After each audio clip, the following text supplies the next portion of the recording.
এই উদ্ভিদ সহায়ক তত্ত্ব জিনিসটা হচ্ছে কি যে মানে উদ্ভিদ দেহটা কেমনে চলতেছে। তো এই অধ্যায়ে মূলত 4টা বিক্রিয়া নিয়ে কথা বলেছে। 4টা, হ্যাঁ? একটা হচ্ছে খনিজ লবণ, একটা হচ্ছে প্রস্বাদন, আর সালোক সংশ্লেষণ, শ্বসন। একদম যে অংশটুকু পড়তে হবে সেইটুকু জাস্ট মুখস্থ করতে থাকতে হবে। ঠিক আছে? এক্সট্রা পড়া যাবে না। এক্সট্রা লাগবে না যেটা আমরা ফার্স্টেই আমরা এই শীটের ভিতরে যতটুকু আছে সেটুকু জিনিসটা পড়লেই হবে। এক্সট্রা পড়া লাগবে না। ঠিক আছে? তো জিনিসটা এখানে খেয়াল করে দেখ যে ফার্স্টে আমরা বলি উদ্ভিদ সহায়ক তত্ত্ব। এই অধ্যায়ে মূলত আমরা 4টা জিনিস নিয়ে পড়বো। মাথার মধ্যে সেট করে ফেলবো যে আমি 4 রকম জিনিস পড়তে যাচ্ছি এখন। ঠিক আছে? তো 4টা জিনিস যদি আমি পড়তে যাই এখান থেকে ফার্স্টে হলো খনিজ লবণ পরিশোষণ, ঠিক আছে? প্রস্বেদন, তারপর সালোক সংশ্লেষণ আর শ্বসন। এই 4টা জিনিস আমরা পড়তে যাচ্ছি। তার মধ্যে আমাদের এবার ফার্স্টে থেকে পড়া যে এই সাহিত্যের জনকের নাম কি? Stephen Hales. উদ্ভিদ সাহিত্যের জনকের নাম স্টিফেন হেলস। এখন মুখস্থ করার চেষ্টা করি। এখন 4টা বিক্রিয়া আমরা সিরিয়ালে কি পড়বো? ফার্স্টে যেটা বলি খনিজ লবণ পরিশোষণ। খনিজ লবণ পরিশোষণ মূলত হয় হচ্ছে আয়ন হিসাবে। ঠিক আছে? আমাদের দেহের মধ্যে মানে উদ্ভিদের দেহের মধ্যে আয়ন আকারে চলে যায়। ঠিক আছে? তো আয়নের সাথে সাথে কিছু লবণও যায়। তো জেনারেলি হচ্ছে উদ্ভিদ দেহের জন্য 17টি মৌল 17টি মৌল হচ্ছে অত্যাবশ্যকীয়। ঠিক আছে? উদ্ভিদ দেহের জন্য 17টা মৌল অত্যাবশ্যকীয়। তো তার মধ্যে আমরা যেটা মনে রাখবো 17টা মৌল হচ্ছে অত্যাবশ্যকীয়। তার মধ্যে কিছু কিছু জিনিস আছে হচ্ছে একটু বেশি প্রয়োজনীয়, তাদেরকে আমরা বলি ম্যাক্রোমৌল, আর কিছু একটু কম সেটা হলো মাইক্রোমৌল। ম্যাক্রোমৌল জাতীয় একটা সূত্র আছে আমরা জানি যে MGK cafe for night chops. MGK cafe for night chops. এখানে খেয়াল করে দেখ যে এমজিকে মানে ম্যাগনেসিয়াম, পটাশিয়াম, ক্যালসিয়াম, হ্যাঁ? তারপরে এখানে ক্যাফে ফর নাইট চপস এটা নাইট্রোজেন, আর এখান থেকে আমরা যেটা পড়বো carbon, hydrogen, oxygen, carbon, hydrogen, oxygen, phosphorus, sulphur. Carbon, hydrogen, oxygen, phosphorus, sulphur. এটুকু একটু মনে রাখবো। Carbon, hydrogen, oxygen, phosphorus, sulphur.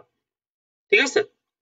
তো এই কয়টা জিনিস এখানে জিনিসটা আছে আমরা এটুকু জানবো যে এখান থেকে যে ম্যাক্রোমৌল কয়টা আর মাইক্রোমৌল কয়টা এটা আমরা জানা আছে যে কোশ্চেন আসে এভাবে নিচে কোনটি ম্যাক্রোমৌল নিচে কোনটি মাইক্রোমৌল। তো আমরা জাস্ট হচ্ছে মানে মনে রাখবো হচ্ছে যে কোনো এক প্রকার ম্যাক্রোমৌল গুলো মনে রাখলে তার মাইক্রোমৌল আটটা নাম আর মনে রাখা লাগছে না। ঠিক আছে? অপশন বানালে জেনারেলি ওখান থেকেই বানাবে। তো এরপরে আমরা যেটা মনে রাখবো সবচেয়ে দ্রুত কোন আয়ন শোষিত হয়। তো শেষে যদি বলা হয় তাহলে মনে রাখবো পটাশিয়াম আর নাইট্রেট। পটাশিয়াম আর নাইট্রেট, পটাশিয়াম আর নাইট্রেট। ঠিক আছে? তো পটাশিয়াম প্লাস আলাদা করে কিন্তু, হ্যাঁ? আর নাইট্রেটও কিন্তু আলাদা করে। পটাশিয়াম আর নাইট্রেট এটা মনে রাখতে হবে কিন্তু। আর সবচেয়ে ধীরে হচ্ছে ক্যালসিয়াম আর সালফেট। সবচেয়ে ধীরে ক্যালসিয়াম, সালফেট। সবচেয়ে দ্রুত পটাশিয়াম আর নাইট্রেট। পটাশিয়াম, নাইট্রেট এভাবে মনে রাখবো, আর ক্যালসিয়াম আর সালফেট হলো সবচেয়ে ধীরে। এরপর আমরা যেটা পড়বো, তো এরপরে যে জিনিসটা কি পড়তে হবে সেটা হচ্ছে বিশেষ উপকারী মৌল। ঠিক আছে? তো বিশেষ উপকারী মৌল হচ্ছে আমাদের মানে উদ্ভিদদের মধ্যে কিছু কিছু উদ্ভিদ আছে যাদের মধ্যে মানে বিশেষ কিছু উদ্ভিদের জন্য এই উপাদানগুলো দরকার। সব উদ্ভিদের জন্য না, মানে বিশেষ কিছু উদ্ভিদের জন্য। এজন্য বলা হয়েছে যে বিশেষ উপকারী মৌল। যেমন আমি এখানে বলছি সিকোনা মানে সিলিকন, হ্যাঁ? আই ফর আয়োডিন, ওতে কোবাল্ট, এই নাতে হচ্ছে মনে কর সোডিয়াম। তো এই যে 4টা বিশেষ উপকারী মৌল কয়টা? 4টা। সেটা হচ্ছে সিলিকন, আয়োডিন, কোবাল্ট আর সোডিয়াম। তো সিলিকন যেটা সেটা কি কাজে ব্যবহার করে? ঘাস। ঘাস ঘাস উদ্ভিদের জন্য কোনটা বিশেষ উপকারী মৌল এভাবে যদি কোশ্চেন আসে তাহলে বলবো সিলিকন। আয়োডিনের ক্ষেত্রে বলবো সামুদ্রিক শৈবালের জন্য। ঠিক আছে? আর যদি বলা হয় নাইট্রোজেন ফিক্সিং এর জন্য কোনটা, তাহলে সেটা হলো বলবো হচ্ছে কোবাল্ট। নাইট্রোজেন ফিক্সিং এর জন্য দরকার হলো কোবাল্ট। আর হচ্ছে এখান থেকে সোডিয়াম হচ্ছে C4 উদ্ভিদের জন্য। সোডিয়াম C4 উদ্ভিদের জন্য। কমন জিনিস এইটুকু মনে রাখার চেষ্টা করতে হবে। এরপরে খনিজ লবণ পরিশোষণে আমরা মতবাদ পড়ব। তো এখানে কমন একটা কোশ্চেন পড়ে যে আয়ন এক্সচেঞ্জ মতবাদ কয়টি?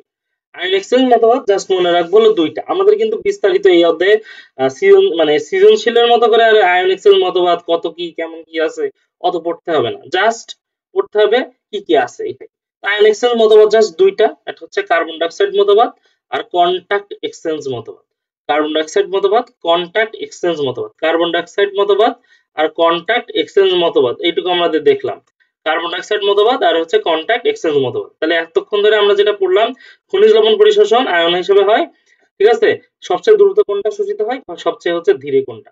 নেক্সট হচ্ছে বিশেষ উপকারী মৌল কয়টা এবং বিশেষ উপকারী মৌলগুলো কোন কোন উদ্ভিদের জন্য দরকার এটা কিন্তু পরবর্তীতে ধরবো। C4 উদ্ভিদের জন্য কোনটা, নাইট্রোজেন ফিক্সিং এর জন্য কোবাল্ট, তারপর হচ্ছে সামুদ্রিক শৈবালের জন্য ধরো আয়োডিন, তারপর হচ্ছে ঘাসের জন্য হলো সিলিকন, এটা জানতে হবে। নেক্সট হচ্ছে খনিজ লবণ পরিশোষণ প্রক্রিয়া। তো খনিজ লবণ পরিশোষণ প্রক্রিয়ার ক্ষেত্রে আমরা যেটা মনে রাখবো 2 ধরনের খনিজ লবণ পরিশোষণ আছে। একটা হচ্ছে সক্রিয় পরিশোষণ আর একটা হচ্ছে নিষ্ক্রিয় পরিশোষণ। তো সক্রিয় পরিশোষণ লেখা আছে সক্রিয় জিনিসটা, মনে রাখবি যে মনে কর একটা গাছের মূলের ভিতরে, যে মূলের ভিতরে হচ্ছে কিছু আয়ন নাই মানে কম আছে, ঠিক আছে? সেক্ষেত্রে কি হয়, আমি কিন্তু বেশি জায়গা থেকে কম জায়গায় যাইতেই পারে, এটা হলো নিষ্ক্রিয়। আর সক্রিয় জিনিসটা হচ্ছে কি, যে একটা জায়গায় অলরেডি বেশি আছে, আমি তারপরে সেখানে ঢুকাইতে যাচ্ছি একটা আয়ন। তাহলে মূলের মধ্যে কোনো একটা আয়ন বেশি আছে, তারপরেও বাইরের মাটি থেকে সেখানে আয়ন প্রবেশ করাইতে যাচ্ছি, তাহলে সেই ক্ষেত্রে কি লাগবে, সেক্ষেত্রে কিন্তু শক্তির প্রয়োজন লাগবে। তো এইখানে আমরা এই জন্যই মনে রাখবো যে সক্রিয় পরিশোধনের ক্ষেত্রে বাহক প্রয়োজন, শক্তি প্রয়োজন এবং ঘনত্বের বিপরীত। ওই যে বললাম না, একটা জায়গায় অলরেডি একটা জিনিস বেশি আছে, তারপরে সেখানে আমি এই জিনিসটা প্রবেশ করাইতে চাচ্ছি, তাহলে এখানে অবশ্যই বাহক প্রয়োজন, শক্তি প্রয়োজন এবং হচ্ছে ঘনত্বের বিপরীতে সম্পূর্ণ হচ্ছে, এটা হলো ঘনত্বের বিপরীতে সম্পূর্ণ হচ্ছে, এটা একটু মনে রাখবো। আর নিষ্ক্রিয় পরিশোধন হবে উল্টা, মানে কি, অর্থাৎ এখানে বাহক লাগবে না, এখানে কোনো শক্তিও লাগবে না এবং ঘনত্বের দিকে, ঘনত্বের দিকে নিষ্ক্রিয় পরিশোষণ হচ্ছে এই কয়টা, আমরা এটা মনে রাখবো, নিষ্ক্রিয় পরিশোষণ হচ্ছে এই কয়টা। আমরা যেটা বললাম যে এখান থেকে আমরা যদি পড়ি, তাহলে হচ্ছে এখানে বাহক, শক্তি প্রয়োজন, এটা আমরা মনে রাখতে হবে। ঘনত্বের বিপরীতে এটা মনে রাখলাম, নিষ্ক্রিয় ক্ষেত্রে বললাম উল্টা, এই জিনিসটার বৈশিষ্ট্যের উল্টা। এখন সক্রিয় পরিশোষণ মতবাদ কি কি আছে, ঠিক আছে, আমাদের খালি নাম পড়তে হবে, এখানে নামটা জাস্ট একটু মনে রাখবো। লুন্ডেগার্ডের মতবাদ, প্রোটন অ্যানায়ন কোট্রান্সপোর্ট, লুন্ডেগার্ডের মতবাদ, ঠিক আছে, যার আরেকটা নাম হলো সাইটোক্রোম পাম মতবাদ। লুন্ডেগার্ডের মতবাদ, যার আরেক নাম হলো সাইটোক্রোম পাম মতবাদ। প্রোটন আর অ্যানায়ন কো-ট্রান্সপোর্ট একসাথে যাচ্ছে, এজন্য প্রোটন আর অ্যানায়ন কো-ট্রান্সপোর্ট, এটা একটা মনে রাখবো। আর হচ্ছে লেসিথিন মতবাদ, আর লেসিথিন মতবাদ দিয়েছে কে, বেনেট ক্লার্ক। আমরা যদি এই এক পাশ মনে রাখতে পারি, তাহলে এই যে নিষ্ক্রিয় পরিশোষণ মতবাদ আর পড়া লাগবে না, অথবা নিষ্ক্রিয় পরিশোষণ মতবাদও পড়া যায়। নিষ্ক্রিয় পরিশোষণ মতবাদ মনে রাখার জন্য এখানে লিখে দিয়েছি যে ডোবায় ব্যাপক প্রবাহ। ডোবায় ব্যাপক প্রবাহ এর মানে হচ্ছে ডোনান সাম্যাবস্থা, ব্যাপন মতবাদ, আয়ন বিনিময় মতবাদ আর ব্যাপক প্রবাহ মতবাদ, ঠিক আছে? এবং এই ব্যাপন মতবাদ কে দিয়েছে, হবস আর স্টিভেন, হবস এবং স্টিভেন, এটা মনে রাখতে হবে। তো জিনিসটা যেটা বললাম যে খনিজ লবণ পরিশোষণের দুটো প্রক্রিয়া আছে, সব এখনই মুখস্থ করার চেষ্টা কর, যে খনিজ লবণ পরিশোষণের দুটো প্রক্রিয়া আছে, একটা হচ্ছে সক্রিয় পরিশোষণ আর একটা হচ্ছে নিষ্ক্রিয় পরিশোষণ। তো সক্রিয় পরিশোষণের ক্ষেত্রে আমরা মনে রাখবো যে এখানে তিনটা মতবাদ আছে, লুন্ডেগার্ডের মতবাদ, প্রোটন অ্যানায়ন কোট্রান্সপোর্ট আর হচ্ছে লেসিথিন বাহক ধারণা, ঠিক আছে? লেসিথিন বাহক ধারণা কে দিয়েছে, বেনেট ক্লার্ক। আর নিষ্ক্রিয় পরিশোষণ মতবাদ হচ্ছে চারটা, ঠিক আছে? তো ডোবায় ব্যাপক প্রভাব এভাবে মনে রাখতে বলছি, ডোনান সাম্যাবস্থা, ঠিক আছে, ব্যাপন মতবাদ, আয়ন বিনিময় মতবাদ আর হচ্ছে ব্যাপক প্রবাহ মতবাদ। আমাকে যদি বলতো যে কোন আয়ন দ্রুত শোষিত হয়, কোন আয়ন দ্রুত শোষিত হয়, কোন আয়ন দ্রুত শোষিত হয়, এটা একটু আমার বলতো, হ্যাঁ, আর কোন আয়ন ধীরে শোষিত হয়, প্রথমে কোন আয়ন দ্রুত, তারপরে কোন আয়ন ধীরে, এটা মনে রাখতে হবে। তো এইবার আমাদের যেটা পড়তে হবে এই অধ্যায়ের ভিতরে, এই যে যে কটা মানে এই জিনিস আছে না, যে কয়টা হচ্ছে বিক্রিয়া আমরা পড়বো, সেই বিক্রিয়াগুলোর ভিতরে প্রত্যেকটারই প্রভাবক আছে, ঠিক আছে? তো ফার্স্টে আমরা এই যে খনিজ লবণ পরিশোষণের প্রভাবক এখানে লিখে দিয়েছি বড় করে, যে অর্ক সাহেব, হ্যাঁ, তো অর্ক সাহেব তার প্রাসাদ বাড়ি ঘষতে আমলা আনলো, অর্ক সাহেব তার প্রাসাদ বাড়ি ঘষতে আমলা আনলো, অর্ক সাহেব তার প্রাসাদ বাড়ি ঘষতে আমলা আনলো, এটুকু একটু মনে রাখবো।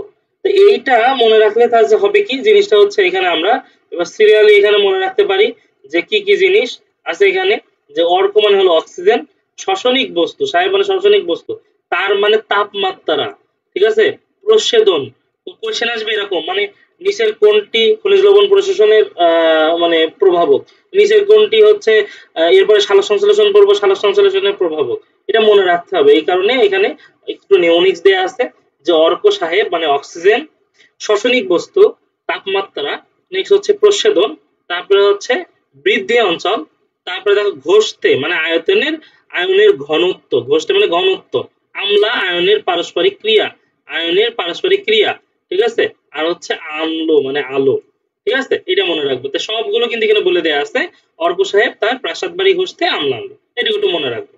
এবং আমাদের ইভেন এখানে পড়তে হবে এই জিনিসটুকু, যে ক্যালসিয়াম এবং ম্যাগনেসিয়াম আয়নের উপস্থিতি, ক্যালসিয়াম এবং ম্যাগনেসিয়াম আয়নের উপস্থিতি পটাশিয়াম আয়নের শোষণকে বাধাগ্রস্ত করে, পটাশিয়াম আয়নের শোষণকে বাধাগ্রস্ত করে।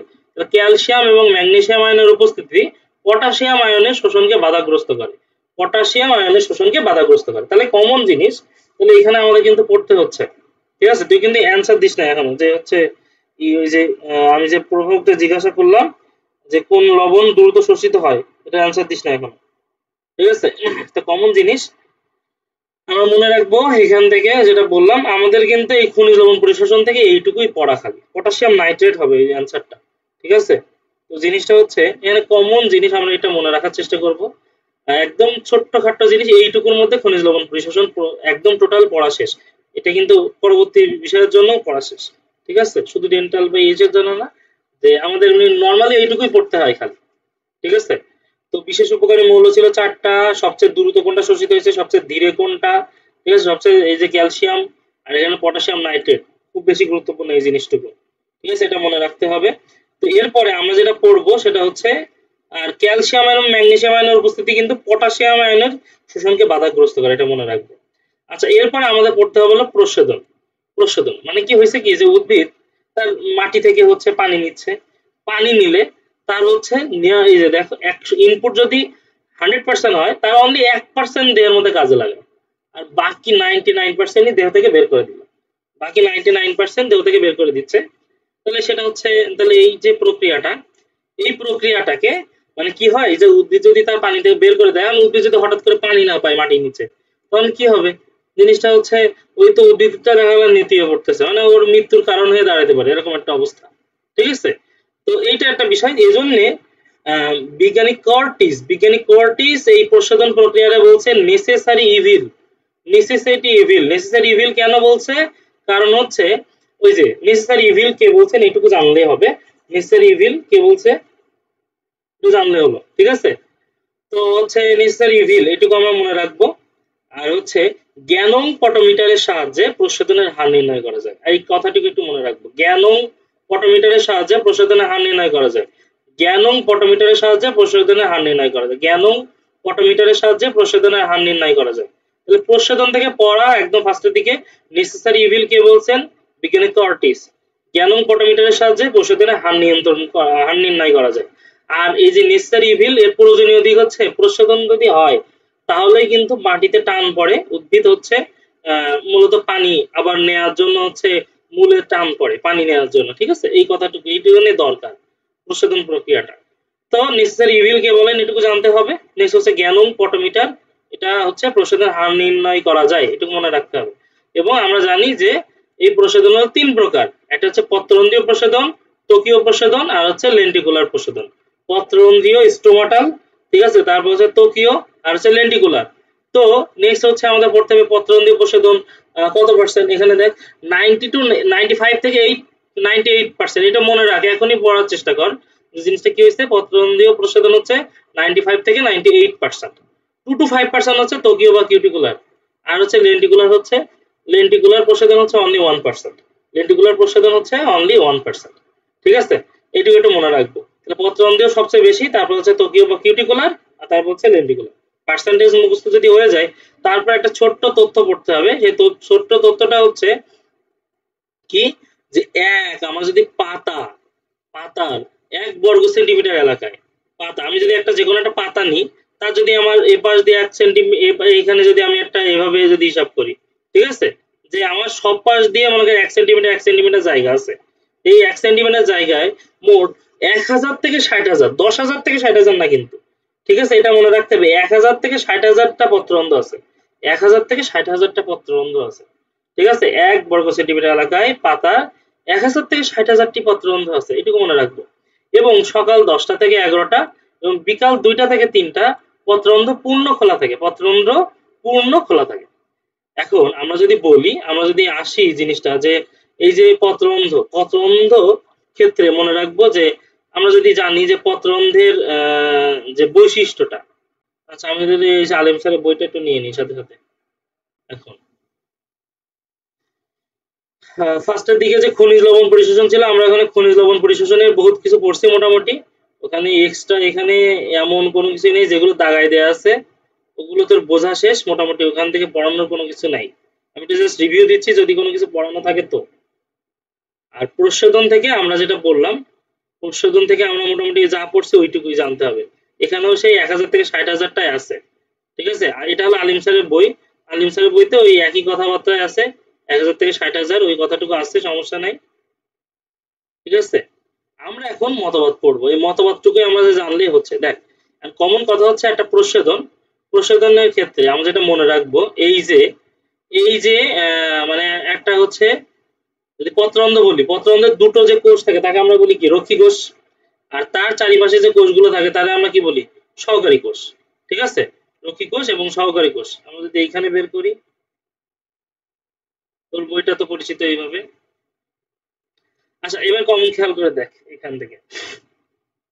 এখন কথা হচ্ছে এই মানে পত্ররন্ধ্র বন্ধ হওয়া এবং খোলার কৌশল, আমরা যদি কৌশল দেখতে যাই তাহলে মেন কথা কমন কথা হচ্ছে কি করতে হবে যে এই যে সাবসিডিয়ারি কোষ এর থেকে যদি পানি এই রক্ষী কোষে যায় তাহলে হবে হচ্ছে এই রক্ষী কোষটা ফুলে পেঁপে উঠবে, রক্ষী কোষটা ফুলে পেঁপে উঠবে এবং তখনই পত্ররন্ধ্র খুলবে। মেন কথা হচ্ছে এটাই, বাইরে থেকে পানি যদি রক্ষী কোষে যায় তাহলে পত্ররন্ধ্র ফুলে পেঁপে উঠবে এবং পত্ররন্ধ্র খুলবে।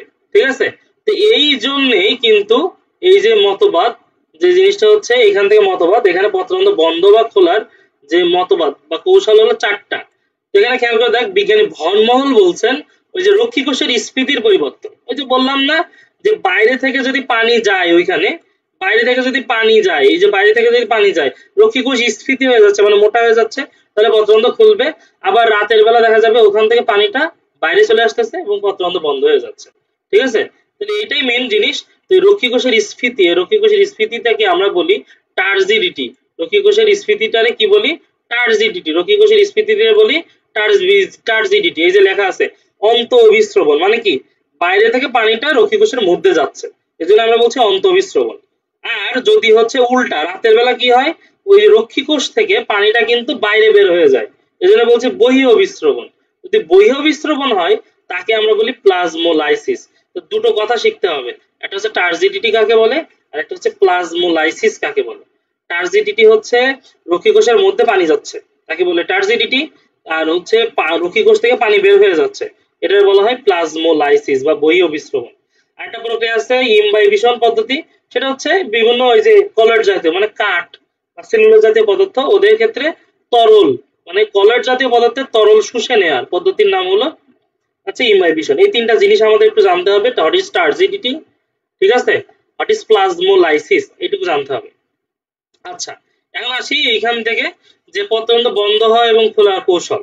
তো বিজ্ঞানী ভন মহল আছেন এবং বিজ্ঞানী লয়ড, চারজন বিজ্ঞানী কিন্তু এখানে মতবাদ দিয়েছে। বিজ্ঞানী সায়েরি আর হলো আধুনিক মতবাদ বা প্রোটন প্রবাহ মতবাদ। তাহলে ভন মহলের মতবাদ অনুসারে রক্ষী কোষের স্ফীতির পরিবর্তন, রক্ষী কোষটা একবার মোটা হচ্ছে ছোট হয়ে যাচ্ছে, এটাই হচ্ছে বিজ্ঞানী ভন মহল বলেছে। আর হচ্ছে এই যে লয়েডের মতবাদ অনুসারে বলা হচ্ছে যে স্টার্চ সুগার মতবাদ। স্টার্চ সুগার মতবাদ বলতে যে স্টার্চ থেকে সুগার তৈরি হয়েছে, কি মতবাদ না জানলেও চলবে, জাস্ট মনে রাখলে হবে। স্টার্চ সুগার মতবাদ দিয়েছিল লয়েড, ভন মহল দিয়েছে রক্ষী কোষের স্ফীতির পরিবর্তন, রক্ষী কোষের স্ফীতির পরিবর্তন। আর বিজ্ঞানী সাইরি দিয়েছে পিএইচ মতবাদ, বিজ্ঞানী সাইরি দিয়েছে পিএইচ মতবাদ। পিএইচ 7 হইলে পত্ররন্ধ্র খুলবে, পিএইচ 5 হলে পত্ররন্ধ্র বন্ধ হবে, পিএইচ 7 হলে পত্ররন্ধ্র খুলবে, পিএইচ 5 হলে পত্ররন্ধ্র বন্ধ হবে, এটাই। আর আধুনিক মতবাদ অনুসারে মনে রাখবো পটাশিয়াম আয়নকে দায়ী করা হয়েছে। তাহলে পত্ররন্ধ্র বন্ধ বা খোলার কৌশল চারটা। ভন মহল বলেছে রক্ষী কোষের স্ফীতির পরিবর্তন, লয়েড বলেছে স্টার্চ সুগার মতবাদ, সাইরি বলেছে পিএইচ মতবাদ, পিএইচ 7 হলে খুলে, পিএইচ 5 হলে বন্ধ হয়। আধুনিক মতবাদ বা প্রোটন প্রবাহ মতবাদের ক্ষেত্রে এই যে পটাশিয়াম আয়নকে দায়ী করা হয়েছে এবং বলা হয়েছে যে নীল আলোয় প্রশোধন ভালো হয়। কোন আলোয় ভালো হয়? নীল আলোয় প্রশোধন ভালো হয়, নীল আলোয় প্রশোধন ভালো হয়। এখন আমাদের যেটা পড়তে হবে সেটা হচ্ছে এই যে আমরা প্রশোধন পড়লাম, তো প্রশোধনের একইভাবে প্রভাবক আছে, কিছু আছে অভ্যন্তরীণ প্রভাবক এবং কিছু আছে বাহ্যিক প্রভাবক।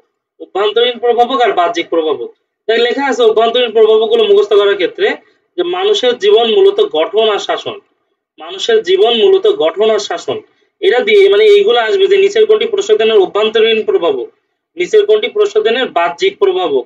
এই যে আর্দ্র আবহাওয়া আলো পেতে বাইরে তাকাও, আর্দ্র আবহাওয়া আলো পেতে বাইরে তাকাও, এটুকু মনে রাখবো বাহ্যিক প্রভাবক। আর অভ্যন্তরীণ প্রভাবক হচ্ছে মানুষের জীবন মূলত গঠন আর শাসন, এটা দিয়ে মনে রেখে মানুষ মানে মেসোফিল টিস্যু, জীবন মানে জীবনী শক্তি, মূলত মানে মূল ও বিটপের অনুপাত, পাতার গঠন, আর শাসন মানে আয়তন, পাতার আয়তন আর সংখ্যা, আর শাসন মানে পাতার আয়তন ও সংখ্যা। তাহলে মেসোফিল টিস্যু, জীবনী শক্তি, মূল ও বিটপের অনুপাত, তারপর পাতার গঠন, পাতার আয়তন ও সংখ্যা, এইগুলো হচ্ছে অভ্যন্তরীণ প্রভাব। তার বাহ্যিক প্রভাবকের ভিতরে এই যে আপেক্ষিক আর্দ্রতা ছিল, আবহমণ্ডলের চাপ, তারপর হচ্ছে আলো, পানি, বায়ু প্রবাহ, তাপমাত্রা, এগুলো সব বুঝতে পারবি।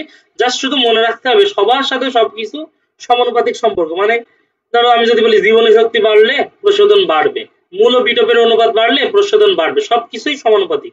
কিন্তু মনে রাখতে হবে এই ফার্স্টের দুইটা, যে আর্দ্রতা, আপেক্ষিক আর্দ্রতা এবং আবহমণ্ডলের চাপ। মনে আছে আমি তোর মেডিকেল পরীক্ষার আগে একটা পরীক্ষা নিয়েছিলাম না, সেখানে কিন্তু এই ভুলটা করছিলি তুই। যে হচ্ছে কি হয়েছে, যে তোর আমি বলে আপেক্ষিক আর্দ্রতা ছিল কিন্তু সেখানে, ঠিক আছে। আপেক্ষিক আর্দ্রতা মানে কিন্তু ব্যস্তানুপাতিক সম্পর্ক, মানে আপেক্ষিক আর্দ্রতা মানে বাইরে যদি ভেজা ভেজা ভাব বেশি থাকে প্রশোধনের হার কমে যাবে, আবহমণ্ডলের চাপের ক্ষেত্রেও কমে যাবে। আবহমণ্ডলের চাপ যদি বেশি হয়ে যায় তাহলে কিন্তু কমে যাবে, এইটা ভুল করছিলি তুই, ঠিক আছে, এটা মনে রাখতে হবে। আচ্ছা, তাহলে এই হলো জিনিস, আমাদের প্রশোধন সম্বন্ধে এইটুকুই পড়া, প্রশোধন সম্পর্কে এইটুকুই পড়া। বলতে পারিস যে প্রশোধনের হার মানে হার নির্ণয় করি কোন যন্ত্রের সাহায্যে, কোন যন্ত্রের সাহায্যে প্রশোধনের হার নির্ণয় করা যায়, কোন যন্ত্রের সাহায্যে প্রশোধনের হার নির্ণয় করা যায়, এটুকু আমাদের একটু জানা লাগবে। আচ্ছা, এখন আমার পড়তে হবে সালোক সংশ্লেষণ বা ফটোসিনথেসিস, অত্যন্ত গুরুত্বপূর্ণ একটা জিনিস। সালোক সংশ্লেষণ বা ফটোসিনথেসিস, সালোক সংশ্লেষণ বা ফটোসিনথেসিস, এটা আমাদের জানতে হবে। এখন বিজ্ঞানী বার্নেস এই সালোক সংশ্লেষণ বা ফটোসিনথেসিস নামকরণ করছে, বিজ্ঞানী বার্নেস নামকরণ করছে এটা, ঠিক আছে।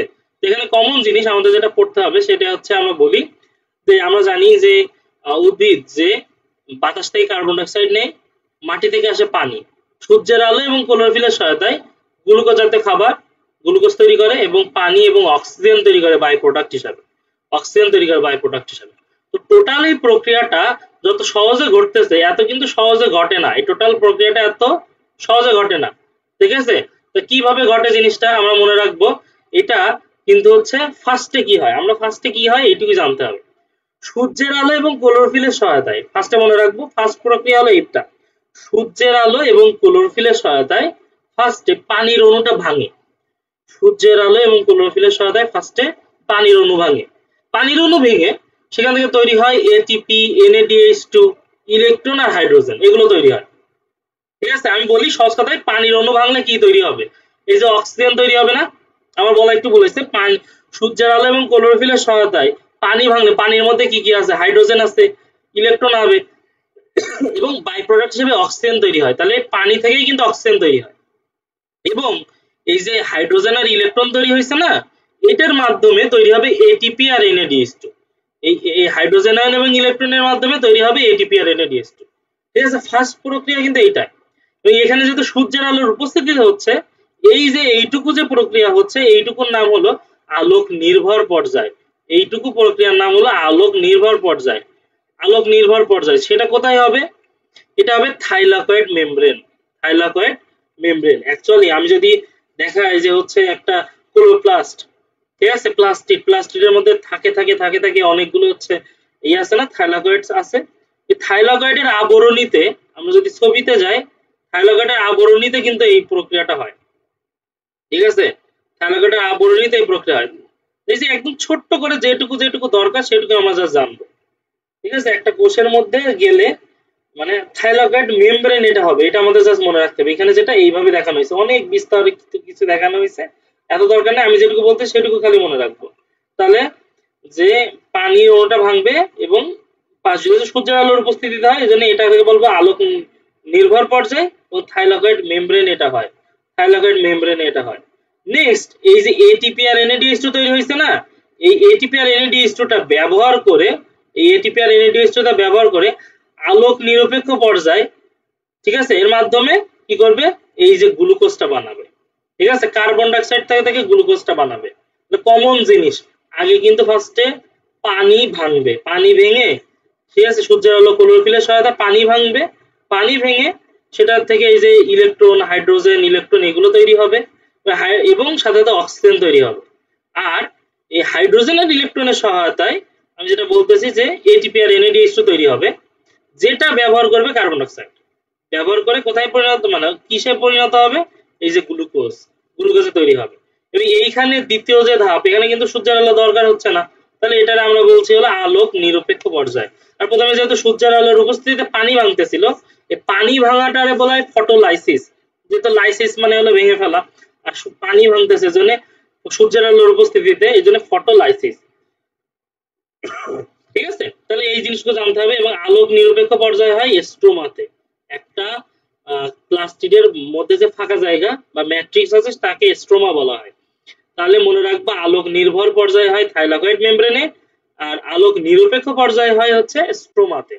এই যে অক্সিজেন তৈরি হয় কিন্তু সালোকসংশ্লেষণে যে অক্সিজেন তৈরি হয় এটা কিন্তু তাহলে হাইড্রোজেন থেকে তৈরি, এই পানি থেকে তৈরি হচ্ছে, মনে রাখতে হবে। এখন এটাই হলো টোটাল প্রক্রিয়াটা হয়, কিন্তু টোটাল প্রক্রিয়াটা আমরা একটু জাস্ট বর্ণনা করা শিখবো।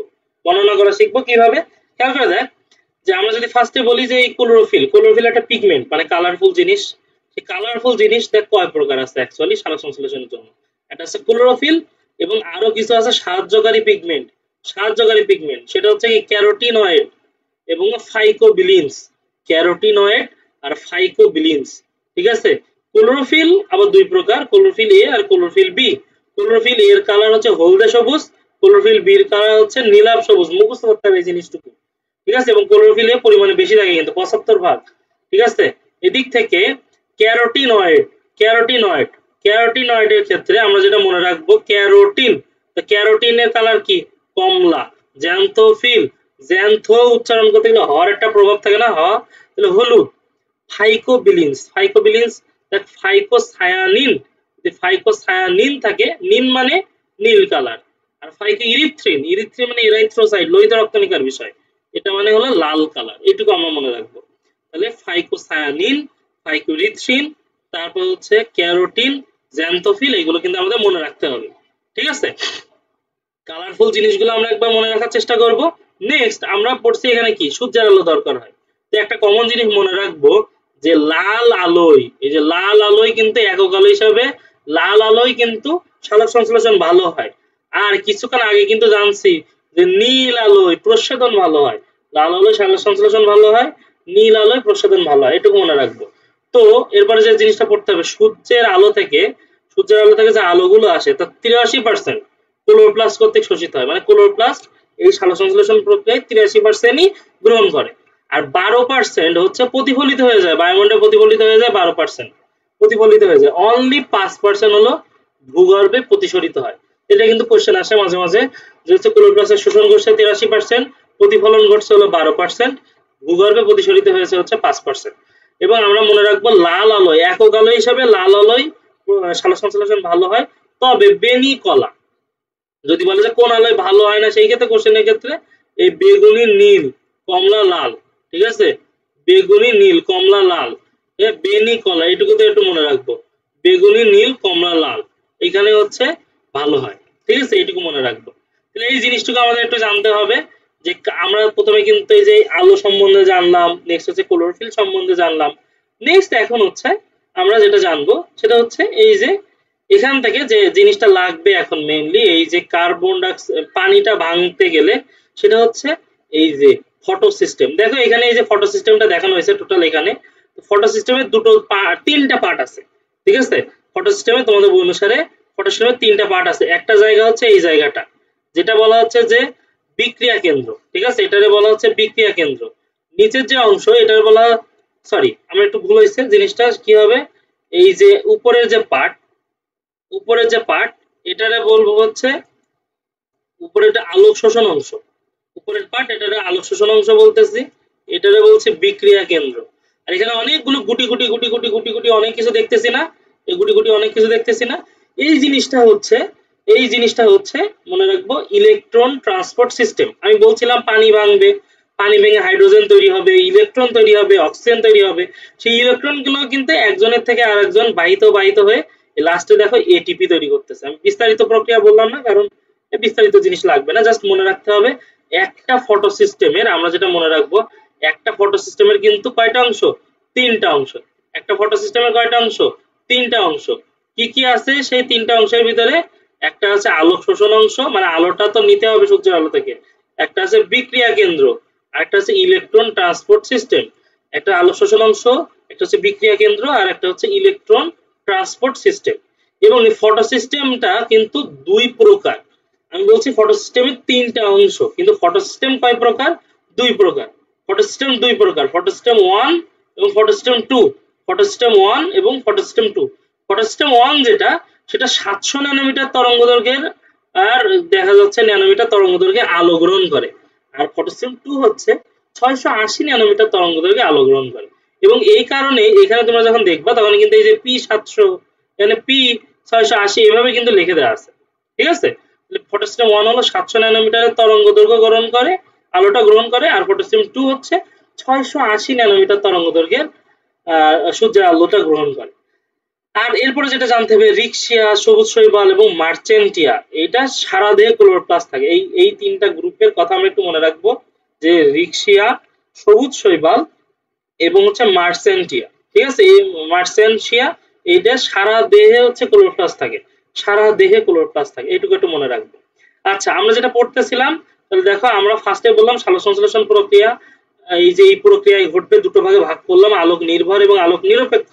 আলোক নির্ভরে বললাম পানিটা ভাঙবে, ঠিক আছে, পানিটা ভাঙবে, এবং পানিটা ভাঙার জন্য দরকার সূর্যের আলো, ক্লোরোফিল। আলো বিষয় নিয়ে আমরা পড়লাম, এই ক্লোরোফিল বা কালারফুল জিনিস নিয়ে পড়লাম, কার কালার কোনটা এটা পড়লাম, ঠিক আছে। এরপরে পড়তেছি যে এই পানিটা ভাঙার জন্য আরেকটা জিনিস দরকার, সেটা হলো ফটোসিস্টেম, যার তিনটা অংশ, আলোক শোষণ অংশ, বিক্রিয়া কেন্দ্র আর ইলেকট্রন ট্রান্সপোর্ট সিস্টেম। মনে রাখবা এই আলোক শোষণ অংশে বিক্রিয়া কেন্দ্র হিসেবে কাজ করে হচ্ছে ক্লোরোফিল এ। ক্লোরোফিল এ হলো বিক্রিয়া কেন্দ্র হিসেবে কাজ করে, ঠিক আছে। আর ক্লোরোফিল বি সহ অন্যান্য যা কিছু আছে না, এই সবগুলো হলো আলোক শোষণ অংশ হিসেবে কাজ করে। তো ক্লোরোফিল এ হলো বিক্রিয়া কেন্দ্র হিসেবে কাজ করে, আলোক শোষণ অংশ হিসেবে কাজ করে। ক্লোরোফিল বি সহ বাকি যেগুলো আছে সেগুলো হচ্ছে এই হিসেবে কাজ করে। আচ্ছা, তাহলে এটুকু মনে রাখতে হবে। তো এরপরে বিক্রিয়া কেন্দ্র হিসেবে আমি কিন্তু বললাম যে হচ্ছে ক্লোরোফিল এ কাজ করতেছে, আর আলোক শোষণ অংশ হিসেবে কাজ করতেছে কি ক্লোরোফিল বি সহ অন্যান্য সকল পিগমেন্ট গুলো আলোক শোষণ অংশ হিসেবে কাজ করতেছে। আর ইলেকট্রন ট্রান্সপোর্ট সিস্টেম, ওখানে যে আমরা যে কোটি কোটি কোটি কোটি অনেকগুলো দেখলাম না জিনিসগুলো, এইটা কিন্তু খুবই গুরুত্বপূর্ণ। কোনটা কোনটা কি এটা জানতে হবে, ঠিক আছে, কোনটা কি এটা জানতে হবে। সেটার জন্য এখানে আছে যে এখানে দেখ কয়েকটা জিনিস আছে, একটা হচ্ছে ফিওফাইটিন, ঠিক আছে। তো আমরা জিনিসটা যেটা জানবো, যে জিনিসটা হচ্ছে ফিওফাইটিন। যদি কোশ্চেন আসবে কি হবে, নিচের কোনটি রূপান্তরিত ক্লোরোফিল এ অণু, রূপান্তরিত ক্লোরোফিল এ অণু ফিওফাইটিন। ফিওফাইটিন হচ্ছে রূপান্তরিত ক্লোরোফিল এ অণু। তারপরে যদি কোশ্চেন আসে নিচের কোনটি অতি ছোট চলনশীল লিপিড, অতি ছোট চলনশীল লিপিড, এটা যদি বলে তাহলে আমরা বলবো হচ্ছে প্লাস্টোকুইনোন, প্লাস্টোকুইনোন। আর সাইটোক্রোম নিয়ে আমরা যেটা মনে রাখবো, লৌহ ঘটিত প্রোটিন, লৌহ ঘটিত মানে আয়রন আছে, আয়রন সমৃদ্ধ প্রোটিন হচ্ছে সাইটোক্রোম। আর প্লাস্টোসায়ানিন হচ্ছে অতি ছোট চলনশীল প্রোটিন। খেয়াল করে দেখ, প্লাস্টোকুইনোন হলো অতি ছোট চলনশীল লিপিড কিন্তু, আর প্লাস্টোসায়ানিন লাস্টে নিন আছে, দেখে বুঝবো যে প্রোটিন হবে, অতি ছোট চলনশীল প্রোটিন, এটুকু মনে রাখবো। নেক্সট হচ্ছে আছে ফেরিডক্সিন। ফেরিডক্সিন হচ্ছে আয়রন সালফার প্রোটিন, ফেরিডক্সিন হচ্ছে আয়রন সালফার প্রোটিন। এই সবগুলো জিনিস কিন্তু 500% ম্যাথ, 500% জানা লাগবে। জিনিসটা বোঝা গেল। জিনিসটা হচ্ছে ফিওফাইটিন কোনটা, যেটুকু যা লিখে দিয়েছে, নিচের কোনটি অতি ছোট চলনশীল লিপিড, নিচের কোনটি লৌহ ঘটিত প্রোটিন, নিচের কোনটি অতি ছোট চলনশীল প্রোটিন, এইগুলো কিন্তু এই প্রশ্ন এবং এর এই পাশের গুলো অ্যান্সার, এটা মনে রাখতে হবে। তাহলে এটাই জানলাম। নেক্সট আমাদের যেটা পড়তে হবে সেটা হচ্ছে আমরা এখানে মনে রাখবো যে আলোক নির্ভর পর্যায়ে কিন্তু বলেছিলাম আমরা, মনে আছে কিনা, যে পানিটা ভাঙবে, পানি ভেঙে হচ্ছে এটিপি এবং NADH2 তৈরি হবে। আলোক নির্ভর পর্যায়ে কিন্তু দুই ভাবে ঘটে, আলোক নির্ভর পর্যায়ে কিন্তু দুই ভাবে ঘটে, একটা হচ্ছে অচক্রীয় ফটোফসফোরাইলেশন আর একটা হচ্ছে চক্রীয় ফটোফসফোরাইলেশন। এটা হচ্ছে অচক্রীয় ফটোফসফোরাইলেশন আর একটা হচ্ছে চক্রীয় ফটোফসফোরাইলেশন, যেটা হচ্ছে আমাদের বইতে এখানে দেয়া আছে। দেখ এখানে একটা ইলেকট্রন বের হয়ে গেলে আর কোনোভাবে ইলেকট্রন ফিরে আসেনি, তাহলে এটা একটা অচক্রীয় ফটোফসফোরাইলেশন। আর এর পরবর্তী পৃষ্ঠা যদি আমরা দেখি, এখানে একটা সার্কেল মতো দেখানো হয়েছে, যে ইলেকট্রন একবার তৈরি হয়ে এভাবে ঘুরে ঘুরে ঘুরে ঘুরে এভাবে ঘুরতেছে, ঠিক আছে। তাহলে এটা চক্রীয় ফটোফসফোরাইলেশন। মেন কথা হয় কি, এখানে পানি থাকে আর এখানে পানির কোনো মানে হয় না। যখন উদ্ভিদে পানির অভাব ঘটে তখন হচ্ছে চক্রীয় ফটোফসফোরাইলেশন হয় অচক্রীয়র বদলে, ঠিক আছে। মানে পানির যেহেতু সরবরাহ নেই, তাহলে এই যে হাইড্রোজেন ইলেকট্রন ওগুলো তৈরি হবে না, অক্সিজেন তৈরি হবে না। পানির সরবরাহ নেই, এজন্য এখানে কিন্তু অক্সিজেনও তৈরি হয় না। কিন্তু এখানে পানি অচক্রীয়তে পানির সরবরাহ আছে, অক্সিজেনও তৈরি হয়, ঠিক আছে। এবং এখানে দেখো অক্সিজেন আছে বলে হাইড্রোজেন ইলেকট্রন সবগুলো তৈরি হবে, তার কারণে এটিপি এবং NADH2 দুটোই তৈরি হয়। আর এই ক্ষেত্রে শুধুমাত্র এটিপি তৈরি হয়। আমরা যদি একটু খেয়াল করে দেখি, এই ক্ষেত্রে শুধুমাত্র এটিপি তৈরি হচ্ছে, এখানে কিন্তু NADP তৈরি হচ্ছে না। কিন্তু এটার ক্ষেত্রে আমরা দেখতেছি একসাথে এটিপি তৈরি হচ্ছে, আবার এখানে কিন্তু NADPH2 তৈরি হচ্ছে, ঠিক আছে। এবং এইখানে ফটোসিস্টেম 1 আর ফটোসিস্টেম 2 দুটোই ব্যবহার হয়েছে।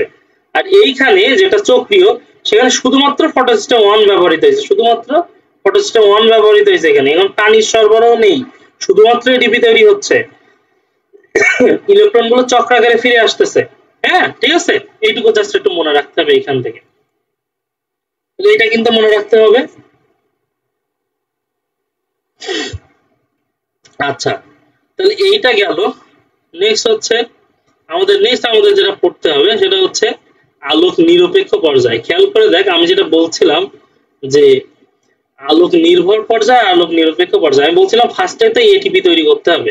এটিপি আর NADH2 এদেরকে বলা হয় বায়োলজিক্যাল কয়েন, জৈব মুদ্রা। মানে একবার আমরা অর্জন করে নেক্সট কোনো কাজ করতে পারি, এই জন্য জৈব মুদ্রা বলা হয়। নেক্সট ওইটা ব্যবহার করে কার্বন ডাইঅক্সাইড থেকে কিন্তু গ্লুকোজটা তৈরি হবে, কার্বন ডাইঅক্সাইড থেকে গ্লুকোজ তৈরি হবে। এই কার্বন ডাইঅক্সাইড থেকে যদি গ্লুকোজ তৈরি করার যে পদ্ধতি না, এটার আমরা বলতেছি আলোক নিরপেক্ষ পর্যায়। আলোক নিরপেক্ষ পর্যায় কয়টা আছে? 3টা। একটা হলো C3 চক্র, একটা হচ্ছে C4 চক্র, আর একটা হচ্ছে ক্যাম চক্র। C3 চক্র, C4 চক্র এবং ক্যাম চক্র। C3 চক্র, C4 চক্র এবং ক্যাম চক্র। C3 চক্রের ক্ষেত্রে, এবং আমরা এখানে পার্থক্য করে মনে রাখবো যে C3 চক্রে কোশ্চেন যেটা আসে, প্রথম এই যে জিনিসটা চলে আসতে পারে এইভাবে যে প্রথম কার্বন ডাইঅক্সাইড গ্রহীতার নাম কি? আমরা মনে রাখবো রাইবোলোজ 1,5 বিসফসফেট। এখানে প্রথম কার্বন ডাইঅক্সাইড গ্রহীতার নাম হলো ফসফিনাল পাইরুভিক অ্যাসিড। তাহলে C3 উদ্ভিদের ক্ষেত্রে প্রথম কার্বন ডাইঅক্সাইড গ্রহীতার নাম হলো রাইবোলোজ 1,5 বিসফসফেট। আর C4 ক্ষেত্রে প্রথম কার্বন ডাইঅক্সাইড গ্রহীতার নাম হলো ফসফিনল পাইরুভিক অ্যাসিড, ফসফিনল পাইরুভিক অ্যাসিড। একটা হচ্ছে রাইবোলোজ 1,5 বিসফসফেট, আর একটা ক্ষেত্রে ফসফিনল পাইরুভিক অ্যাসিড, ঠিক আছে। আর ক্যাম চক্র দিয়ে বিশেষ কিছু পড়া লাগবে না। ক্যাম চক্রের ক্ষেত্রে পড়তে হবে ক্রাসুলিয়ান। ক্যামের ফুল মিনিং অ্যাসিড মেটাবলিজম, এবং এটা পাথরকুচি উদ্ভিদে অর্থাৎ মরুজ উদ্ভিদে হয়, মরুজ উদ্ভিদে হয়, এইটুকু মনে রাখবো। আচ্ছা, তাহলে আমরা প্রথম কার্বন ডাইঅক্সাইড গ্রহীতার নাম পড়লাম। এরপরে কার্বন ডাইঅক্সাইড ফিক্সিং এনজাইমের নাম কি? তাহলে রুবিস্কো। কার্বন ডাইঅক্সাইড ফিক্সিং এনজাইমের নাম হলো রুবিস্কো। কার্বন ডাইঅক্সাইড ফিক্সিং এনজাইমের নাম রুবিস্কো। আর C4 এর ক্ষেত্রে কার্বন ডাইঅক্সাইড ফিক্সিং এনজাইমের নাম PEP, PEP carboxylase. PEP carboxylase মানে phosphoenol pyruvic acid carboxylase, phosphoenol pyruvic acid carboxylase. তাহলে কমন জিনিস C3 চক্র আর C4 চক্র। C3 চক্রের ক্ষেত্রে আমরা মনে রাখবো যে হচ্ছে এখান থেকে যে প্রথম কার্বন ডাইঅক্সাইড গ্রহীতা, এটার প্রথম কার্বন ডাইঅক্সাইড গ্রহীতা, দুটো মনে করার চেষ্টা করব। তারপরে এর এনজাইমের নাম কি, ওর এনজাইমের নাম কি, এটা মনে রাখার চেষ্টা করব।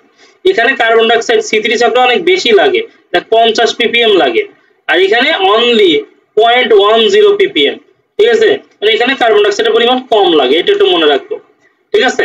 এবং খুবই খুবই গুরুত্বপূর্ণ যে জিনিসটা, সেটা হচ্ছে কি C3 চক্রে স্থায়ী পদার্থের নাম 3-ফসফোগ্লিসারিক অ্যাসিড, 3-ফসফোগ্লিসারিক অ্যাসিড। আর C4 চক্রে যে C4 চক্র, সেখানে তার স্থায়ী পদার্থের নাম অক্সালো acetic acid, oxaloacetic acid. এর স্থায়ী পদার্থের নাম 3-ফসফোগ্লিসারিক অ্যাসিড, যেখানে 3টা কার্বন আছে প্রথম স্থায়ী পদার্থ, এই জন্যই কিন্তু নাম হয়েছে C3 চক্র। এবং এখানে হলো অক্সালো অ্যাসিটিক অ্যাসিড, যেটা 4 কার্বন বিশিষ্ট, এই জন্য নাম হয়েছে হলো C4 চক্র। এখন কথা হচ্ছে এই C3 চক্রের আরো নাম আছে, বিজ্ঞানী কেলভিন আবিষ্কার করছেন বলে এটা কেলভিন চক্র বলা হয়। আর C4 চক্রে বিজ্ঞানী হ্যাসেনস্লাগ আবিষ্কার করছে বলে হ্যাসেনস্লাগ চক্র বলা হয়। আর এখানে যে অক্সালো অ্যাসিটিক অ্যাসিড তৈরি হয়েছে, এখানে 2টা COOH মূলক আছে, 2টা COOH মূলক আছে, এই জন্য এটারে বলা হয় ডাইকার্বক্সিলিক চক্র, ডাইকার্বক্সিলিক চক্র বলা হয় কিন্তু এটারে, ঠিক আছে। এটুকু একটু মনে রাখবো। এবার আসি তাপমাত্রা। তাপমাত্রার ক্ষেত্রে আমরা যেটা মনে রাখবো, আর আমরা সবগুলো একদম এই এর লাস্টে আমি সবগুলো তাপমাত্রা একসাথে লিখে দিয়েছি। তারপরে একটা কমন জিনিস আমরা বলে রাখি, আমি বলছিলাম এটা আগেও, যে C3 চক্র C4 চক্রের তাপমাত্রা পড়ার ক্ষেত্রে আমরা মনে রাখবো ফার্স্টে হলো প্রথমে আমার কাছে 0 থেকে 5 পর্যন্ত আছে মনে করো, তাহলে এর আমরা 0 দিলাম, 5 দিলাম। এক্ষেত্রেও C4 এর ক্ষেত্রেও 0 দিলাম আর 5 দিলাম, জাস্ট। এরপর হলো 1 2 আর এখানে 3 4। মানে আমি যেটা বলতে চাচ্ছি, C3 এর ক্ষেত্রে তাপমাত্রা হচ্ছে 10 থেকে 25 ডিগ্রি সেলসিয়াস, আর এখানে হচ্ছে C4 এর ক্ষেত্রে 30 থেকে 45 ডিগ্রি সেলসিয়াস। 30 থেকে 45 ডিগ্রি সেলসিয়াস, এটুকু একটু মনে রাখবো। নেক্সট আমাদের যেটা পড়তে হবে সেটা হচ্ছে যে সালোকসংশ্লেষণ প্রক্রিয়ায় নির্গত অক্সিজেনের উৎস। সালোকসংশ্লেষণ প্রক্রিয়ায় নির্গত অক্সিজেনের উৎস হচ্ছে কোনটা? পানি। তাহলে পানি, এই পানি তো বললেই হবে না, এটা হচ্ছে কিন্তু হলো তিনটা বিক্রিয়ার মাধ্যমে পরীক্ষা আছে। একটা হচ্ছে হিল বিক্রিয়া, একটা হচ্ছে ভ্যান নিলের পরীক্ষা, আর একটা হচ্ছে রুবেন এবং কামিনের পরীক্ষা। হিল বিক্রিয়া, ভ্যান নিলের পরীক্ষা এবং রুবেন এবং কামিনের পরীক্ষা। রুবেন এবং কামিনের পরীক্ষা, এটুকু মনে রাখবো। তাহলে এইটুকুই গেল সালোকসংশ্লেষণ প্রক্রিয়া নির্গত এর অক্সিজেন উৎস এটা। এরপরে আমাদের কমন দুটো কোশ্চেন আসে ঘুরে ফিরে এখান থেকে, এইটুকু আমাদের জানতে হবে। সেটা হচ্ছে কি যে ল অফ মিনিমাম কে দিয়েছে, সেটা হচ্ছে লিবিক। ল অফ মিনিমাম দিয়েছে লিবিক, কিন্তু ল অফ লিমিটিং ফ্যাক্টর এটা দিয়েছে কিন্তু Blackman. Law of limiting factor দিয়েছে ব্ল্যাকম্যান, আর ল অফ মিনিমাম দিয়েছে হলো লিবিক। লিবিক এটা মনে রাখবো।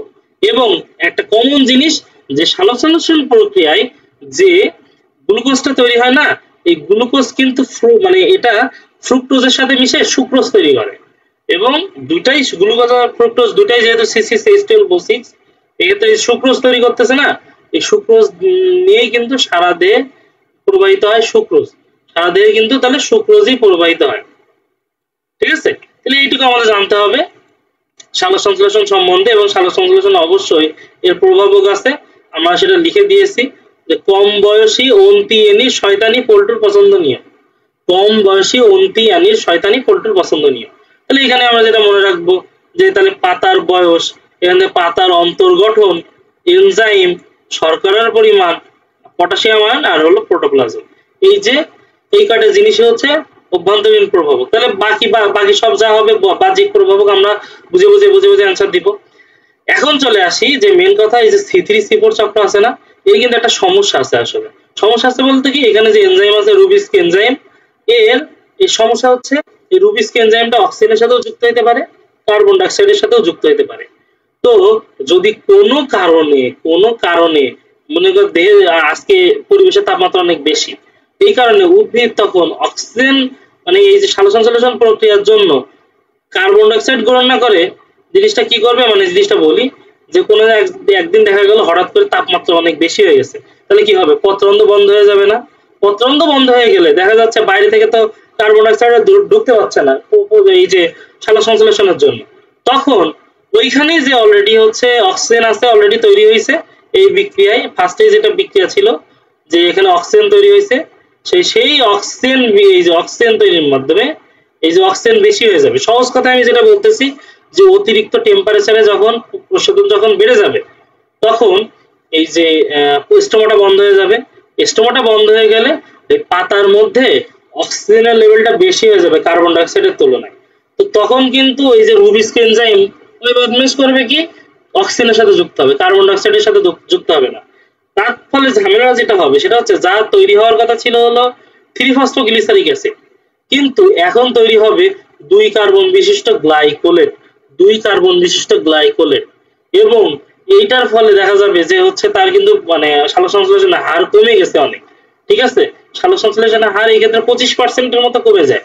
তো এই কারণে আর কোনোভাবে এই যদি 3-ফসফোগ্লিসারিক অ্যাসিড না তৈরি হয়, এই রুবিস্কি এনজাইমের সহায়তায় ওখানে তো 3-ফসফোগ্লিসারিক অ্যাসিড তৈরি হয়েছে, কোনোভাবে যদি ওটা না তৈরি হয় তাহলে কিন্তু এই ওই প্রক্রিয়া মানে স্ক্যালভিন চক্র যে মানে এটা কিন্তু ঘটবে না, C3 চক্র ঘটবে না। ঠিক আছে, এই কারণে তাহলে বিভিন্ন অঙ্গে ঘুরে আসতে হয়। এটা হচ্ছে ক্লোরোপ্লাস্ট, পারঅক্সিজোম, মাইটোকন্ড্রিয়া, এইগুলো ক্লোরোপ্লাস্ট, পারঅক্সিজোম, মাইটোকন্ড্রিয়া, এইটুকু কিন্তু ঘুরতে হবে। কমন জিনিস আমরা মনে রাখবো, অত কিছু তো বুঝতে হবে না। আলোক শোষণ বা ফটো রেসপিরেশন, এক্ষেত্রে গ্লাইকোলেট তৈরি হয় যেটা 2 কার্বন বিশিষ্ট। আর নরমালি কিন্তু এই যে C3 চক্রের ক্ষেত্রে আমরা বলছি 3 কার্বন বিশিষ্ট আছে, আর তারপরে C4 চক্রে 4 কার্বন বিশিষ্ট অক্সালিক অ্যাসিড আছে। এটুকু কিন্তু মনে রাখার চেষ্টা করব। আর 3টে অঙ্গাণুতে সম্পন্ন হয়, তোর এই 3টে যখনই থাকে, ঠিক আছে, তিনটা অঙ্গাণু যখন থাকে তখন ক্লোরোপ্লাস্ট, পারঅক্সিজোম, এইগুলো কিন্তু মানে জিনিসটা হচ্ছে ক্লোরোপ্লাস্ট, পারঅক্সিজোম, এবং এই 3টা অঙ্গাণুতে ঘুরেই তার হচ্ছে তৈরি হয়ে যায়।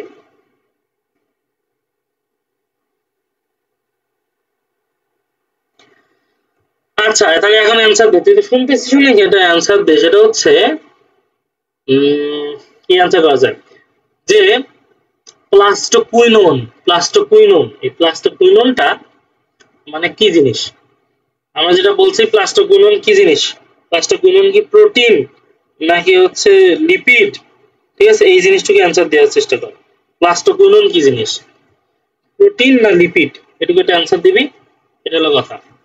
আচ্ছা, এখন আসি আমরা এখান থেকে।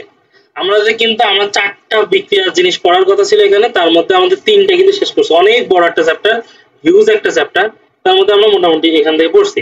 আর যেটা পড়তে হবে এরপরে শ্বসন যে প্রক্রিয়া, শ্বসন প্রক্রিয়া বা রেসপিরেশন, এটা আমরা পড়লে মোটামুটি শেষ। খেয়াল করে দেখো, শ্বসন প্রক্রিয়া হলো দুই ধরনের, একটা সবাত শোষণ আর অবাত শোষণ। আমরা জানি সবাত শোষণ মানে যেখানে অক্সিজেন প্রয়োজন হয়, অবাত শোষণ মানে যেখানে অক্সিজেন প্রয়োজন হয় না। তো সবাত শোষণ কিন্তু চারটা ধাপে হয়, শোষণ চারটা ধাপে হয়, আর অবাত শোষণ হয় অনলি দুইটা ধাপে। অবাত শোষণ হয় অনলি দুইটা ধাপে। তো সবাত শোষণের ক্ষেত্রে যেটা মনে রাখতে হবে যে চারটা ধাপ কি কি ছিল তাহলে, একটা হচ্ছে গ্লাইকোলাইসিস, একটা হচ্ছে পাইরুভিক অ্যাসিডের জারণ, ক্রিবস চক্র, ঠিক আছে, আর হচ্ছে electron transport system. Electron transport system আমরা এক এক করে পড়ে আসি। একটা হচ্ছে গ্লাইকোলাইসিস। দেখ, গ্লাইকোলাইসিস জিনিসটা সবাত শোষণ এবং অবাত শোষণ দুইটারই কিন্তু প্রথম ধাপ। সবাত শোষণ এবং অবাত শোষণ দুইটারই প্রথম ধাপ, ঠিক আছে। তো এটা হচ্ছে গ্লাইকোলাইসিস কোথায় হয়, আমরা ফার্স্টে যদি পড়ি, গ্লাইকোলাইসিস হয় হচ্ছে সাইটোপ্লাজমে। গ্লাইকোলাইসিস কোথায় হয়? গ্লাইকোলাইসিস হয় সাইটোপ্লাজমে, ঠিক আছে। এবং এই যে মানে গ্লাইকোলাইসিসটারে, এই গ্লাইকোলাইসিসটারে বলা হচ্ছে সার্বজনীন ধাপ। সার্বজনীন ধাপ বলা হচ্ছে। প্লাস্টোকুইনোন কিন্তু প্রোটিন না, ভুল করলি। প্লাস্টোথায়ানিন ছিল প্রোটিন, প্লাস্টোথায়ানিন ছিল প্রোটিন, আর প্লাস্টোকুইনোন ছিল লিপিড। প্লাস্টোকুইনোন ছিল লিপিড, প্লাস্টোথায়ানিন ছিল প্রোটিন।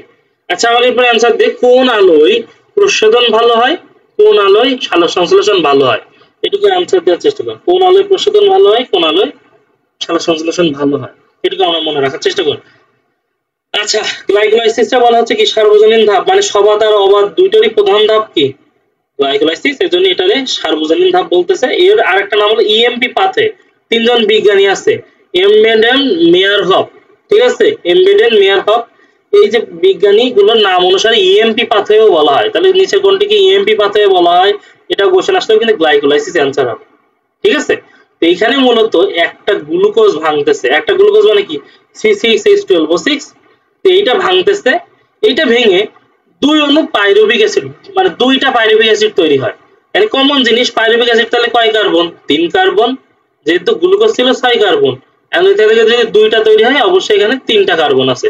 এই সংকেতটা একটু মনে রাখি, CH3COC, CH3COC, এটা হচ্ছে এই পাইরুভিক অ্যাসিডের সংকেত। এবং টোটাল গ্লাইকোলাইসিস প্রক্রিয়ায় মোট 9টা বিক্রিয়া আছে, 10টারও বেশি এনজাইম আছে, 10টা এনজাইম আছে। 1 নম্বর, 3 নম্বর এবং 9 নম্বর বিক্রিয়াটা হচ্ছে একমুখী। 1 নম্বর, 3 নম্বর এবং 9 নম্বর বিক্রিয়াটা হলো একমুখী, এটা মনে রাখবো। এবং এই টোটাল প্রক্রিয়ার ক্ষেত্রে আমরা তো পড়ছি যে 2 অণু পাইরুভিক অ্যাসিড তৈরি হয়, সাথে সাথে 2টা NADH2 এবং 2টা ATP তৈরি হয়। 2টা NADH2 এবং 2টা ATP তৈরি হয়। 2টা NADH2 এবং 2টা ATP তৈরি হয়। এটাই কিন্তু একটু মুখস্থ করার চেষ্টা করতে হবে যে কোনটা কোন বিক্রিয়ায় কোনটা তৈরি হচ্ছে। গ্লাইকোলাইসিসে বলা হচ্ছে তাহলে সার্বজনীন ধাপ, ইএমপি পাথওয়ে। তারপরে গ্লুকোজ থেকে পাইরুভিক অ্যাসিড তৈরি হচ্ছে, তাও 2টা তৈরি হচ্ছে। মোট 9টা বিক্রিয়া, 10টা এনজাইম। 1 নম্বর, 3 নম্বর এবং 9 নম্বর বিক্রিয়াটা হচ্ছে একমুখী। 1 নম্বর, 3 নম্বর এবং 9 নম্বর বিক্রিয়াটা হচ্ছে একমুখী, এটা মনে রাখবো। এবং 2টা NADH2 এবং 2টা ATP তৈরি হচ্ছে। এবং মনে রাখবি 1 অণু NADH2 সমান কত? 1 অণু NADH2 সমান 3 অণু ATP। 1 অণু NADH2 সমান 3 অণু ATP।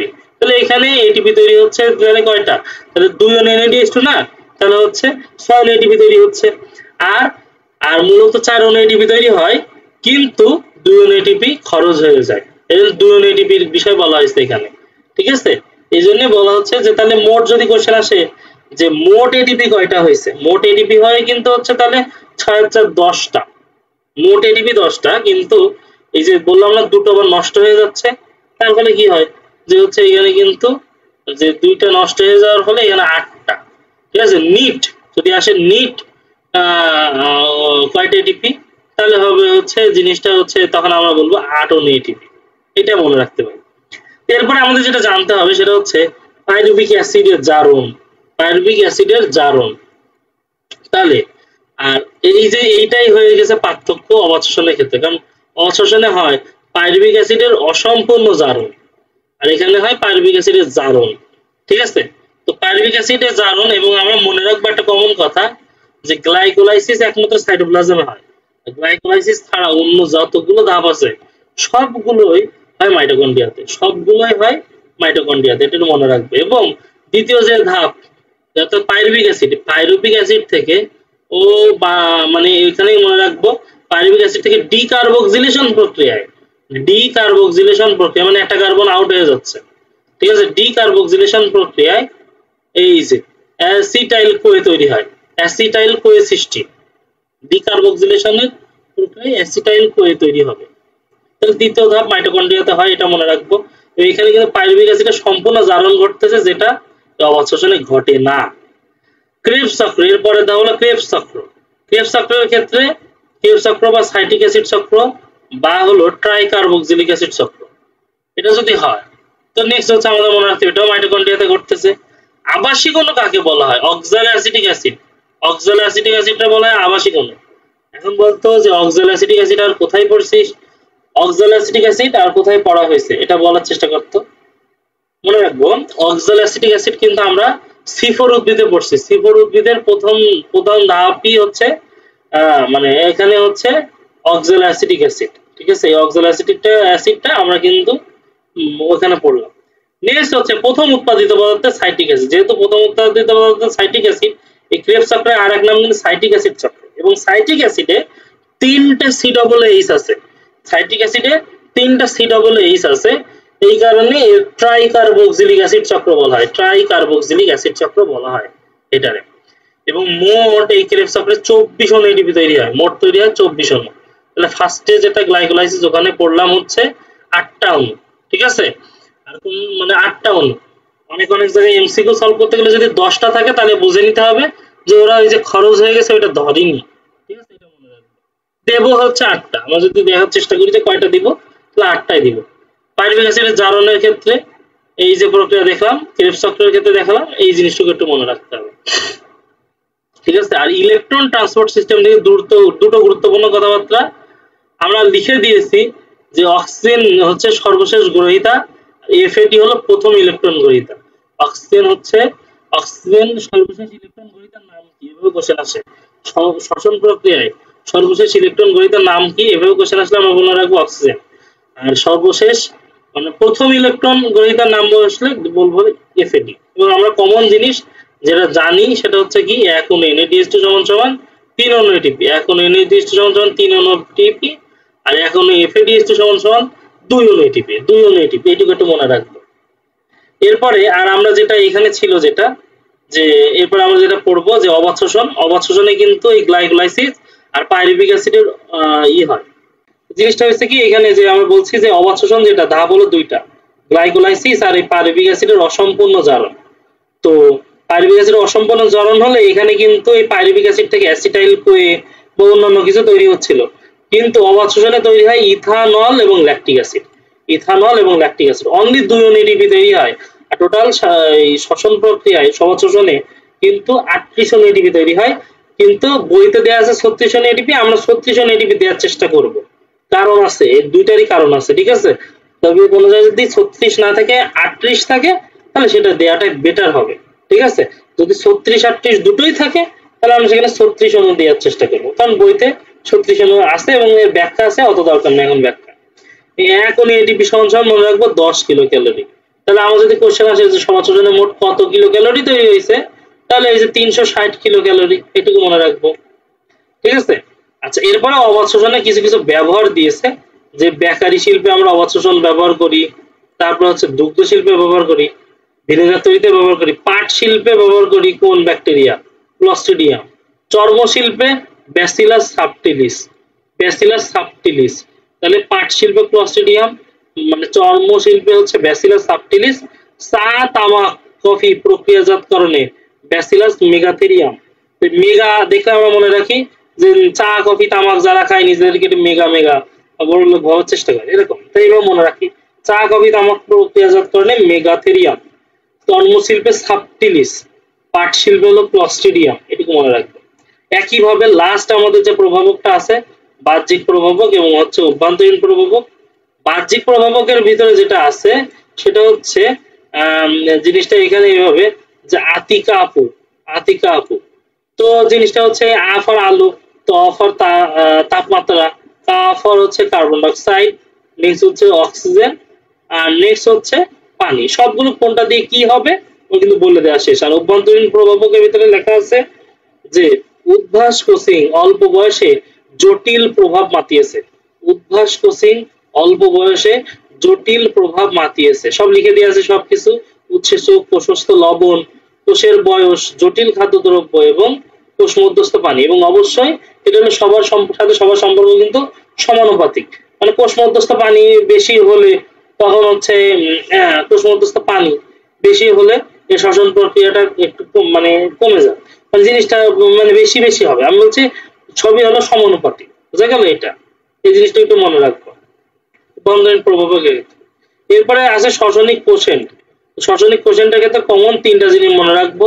গ্লুকোজের ক্ষেত্রে 1, ম্যালিক অ্যাসিড, ম্যালিক অ্যাসিড হচ্ছে 1.33, আর হচ্ছে ওলিক অ্যাসিড হচ্ছে 0.71। তাহলে এইটুকু একটু মনে রাখবো। এইটুকুই শ্বসনিক কোষেন্ট কিন্তু কোশ্চেন আসে যে গ্লুকোজের ক্ষেত্রে মান কত, ম্যালিক অ্যাসিডের ক্ষেত্রে মান কত, ওলিক অ্যাসিডের ক্ষেত্রে মান কত। আবাসিকগুলো আমাদের পড়া শেষ। নেক্সট তাপমাত্রাগুলো একসাথে দেওয়া আছে, সবগুলো তাপমাত্রা আমরা একসাথে একটু দেখবো, ঠিক আছে? এই আর নেক্সট হচ্ছে এখানে দেখো ক্রেবস চক্র, এখানে ক্রেবস চক্রের একটা তথ্য দেওয়া আছে 4 অণু কার্বন ডাইঅক্সাইড তৈরি। আমরি কোনো কিছু না, আমাদের মেইন জিনিস পড়ানো শেষ। আর উদ্ভিদের প্রধান ট্রান্সলোকেটেড সুগার হলো সুক্রোজ, কারণ এই যে বললাম গ্লুকোজ থেকেই কিন্তু সুক্রোজ তৈরি হবে। উদ্ভিদের দেহের মধ্যে যে গ্লুকোজ গুলো তৈরি হয়েছে গ্লুকোজ থেকে, মানে ফ্রুক্টোজের সহায়তায় সুক্রোজ তৈরি হয়, ঠিক আছে? এটা হলো উদ্ভিদের প্রধান ট্রান্সলোকেটেড সুগার।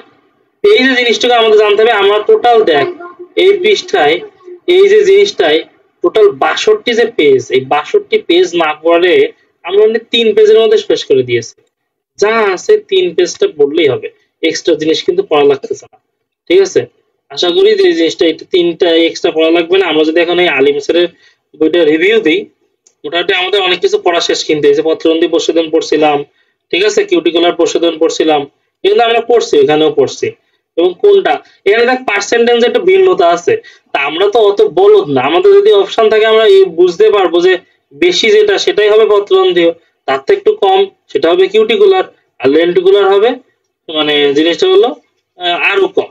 এই জিনিসটাকে একটু মনে রাখবো। জিনিসটা আলাদা করে কিন্তু এখানে আবার আলাদা করে পড়তে আসবো, বিষয়টা এরকম না। তো এইখানে যে প্রভাবক গুলো দেওয়া আছে আমি কিন্তু এই প্রভাবক গুলো নিউমোনিক্স করে দিয়েছি, ওইটুকু মনে রাখলে হবে জিনিসটা।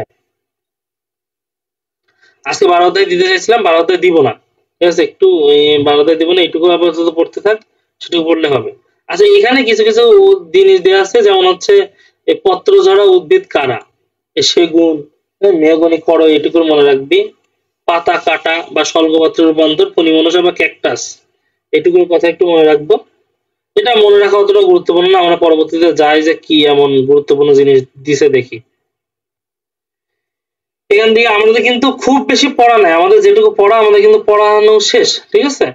আমাদের এখানে কিন্তু পড়ানো শেষ, আমরা এক্সট্রা না পড়লেও চলতেছে, এসব পড়া লাগতেছে না। আমরা এইগুলো বুঝছি যে জিনিসটা এখানে সালোক সংশ্লেষণ যেভাবে ভাগ ভাগ করে দিয়েছি, এই যে পটাশিয়াম 1 আর পটাশিয়াম 2 এর মধ্যে পার্থক্য এখন আহামরি লাগতেছে না। এই যে ফিওফাইটিন, প্লাস্টোকুইনিন, এগুলো নিয়ে কিন্তু কথা বলেছি, ঠিক আছে?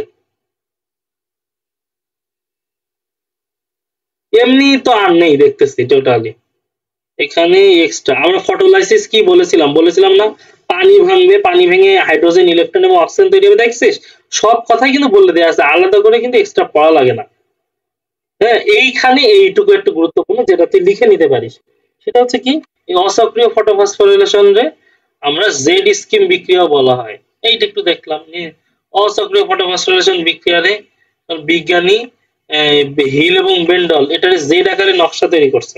তো জেড স্কিম বিক্রিয়া, জেড স্কিম বিক্রিয়া আমরা টোটাল জিনিসটার মধ্যে এই অংশটুকু একটু মনে রাখবো, জেড স্কিম বিক্রিয়া।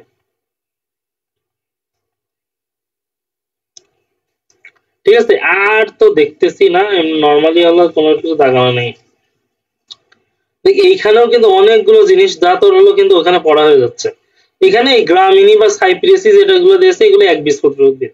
তাই একবীজপত্রী আর দ্বিবীজপত্রী উদ্ভিদ কিন্তু আমি চেনাই দিয়েছি। এই যে C4 উদ্ভিদের প্রথম রাসায়নিক পদার্থ অক্সালাস, ঠিক আছে, এটা জানো। আর জিনিসটা হলো একবীজপত্রী উদ্ভিদ চিনতে বলেছিলাম কি গুচ্ছমূল, আর কোনো প্রধান মানে গুচ্ছমূল থাকবে, আর পাতাগুলো শিরা বিন্যাস থাকবে হচ্ছে সমান্তরাল শিরা বিন্যাস। তাহলে এই অধ্যায়ে দেখা যাচ্ছে যে ওইখান থেকে পড়ে। আচ্ছা, আরেকটা জিনিস বলে দেওয়া হয়নি, এটা জানতে হবে। সেটা হচ্ছে এই ক্রামস অ্যানাটমি। ক্রামস অ্যানাটমি হচ্ছে এই ক্রামস অ্যানাটমি, এটা হলো হাসান স্যারের বইতেও আছে। C4 উদ্ভিদের ক্ষেত্রে দেখা যায় ক্রামস অ্যানাটমি। C4 উদ্ভিদের ক্ষেত্রে দেখা যায় হচ্ছে ক্রামস অ্যানাটমি। আলিম স্যারের বইতে এক্সট্রা তথ্য নেই আপাতত। তারপরে আমি একবার চেক দিয়ে দিই নতুন কোনো কিছু একটা পড়লাম, তাহলে অসক্রিয় ফটোভাসোলেশনে জেড স্কিম বিক্রিয়া বলা হয়। বাকি জিনিসগুলো কিন্তু অত বলা হয় নাই। নরমালি আর নেই তো, এইটুকু পড়তে থাকবে, আমরা ওইটা নেক্সট দিন ওইটাও নিয়ে নেব, সমস্যা নাই। আচ্ছা, গ্লুকোজের কার্যক্ষমতা, এটা যদি কোশ্চেন আসে তাহলে আমরা এই যে 55.4 দিব। গ্লুকোজের কার্যক্ষমতা 55.4, এইটুকু একটু মনে রাখো। গ্লুকোজের কার্যক্ষমতা হলো 55.4। আচ্ছা, এখানে যে অ্যানারোবস কথাটা বলা হয়েছে না, অ্যানারোবস মানে হলো অবাত। আমরা যে সবাত শোষণের অবাত শোষণ পড়লাম না, অ্যানারোব মানে হলো অক্সিজেনের উপস্থিতিতে মানে জিনিসটা অ্যানারোবস, ঠিক আছে। তো জিনিসটা হচ্ছে এদের কিন্তু অক্সিজেনের প্রয়োজন হয় না বংশবৃদ্ধি করতে গেলে। অক্সিজেন যাদের প্রয়োজন হয় না তাদেরকে বলা হয় অ্যানারোবস।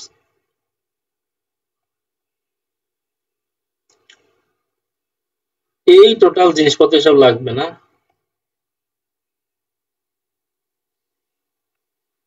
এসব লাগবে না। এই টোটাল অধ্যায়টা এমনি সিম্পল ছিল, এটা আমাদের শেষ।